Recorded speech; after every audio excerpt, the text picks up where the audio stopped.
Spiser danskerne hund? Nej. Nope. Nope. We're not eating dogs. Việc ăn thịt chó không vi phạm pháp luật ở Đan Mạch. Vậy trên thực tế người Đan có ăn thịt chó không?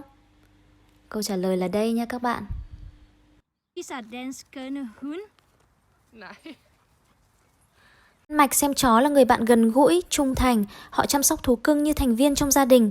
Do đó xuất phát từ quan niệm, thói quen, đa số người Đan Mạch không ăn thịt chó mèo ở nơi đây không được coi là loại thực phẩm và ăn thịt các con vật thân thiết này là cấm kỵ. Một câu chuyện thú vị mình muốn chia sẻ với mọi người đó là vào năm 2006, Hoàng thân Henrik, quận công Đan Mạch 72 tuổi đã gây sốc khi chia sẻ trong một cuộc phỏng vấn rằng thịt chó là một trong những món khoái khẩu của ông.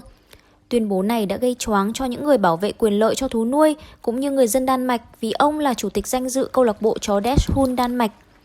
Tìm hiểu thêm mới biết khi còn nhỏ, ông có một khoảng thời gian sinh sống cùng gia đình tại Việt Nam và đây chính là lần đầu tiên ông thưởng thức món thịt chó. Sau bài phỏng vấn này, ông đã nhận về rất nhiều chỉ trích từ báo giới cũng như người dân. Đấy, thế nên ở Đan Mạch, món gì thì mình không biết, chứ rượu mận thì chắc chắn là không kiếm đâu ra nhé. Nu filmer jeg jer.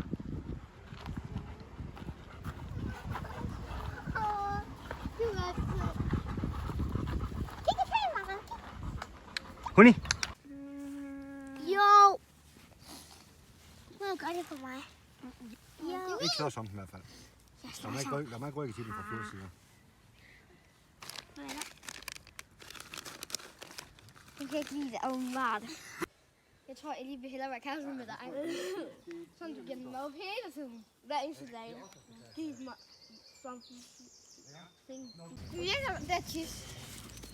Ja, det slipper for nemt. Jeg tænker lige...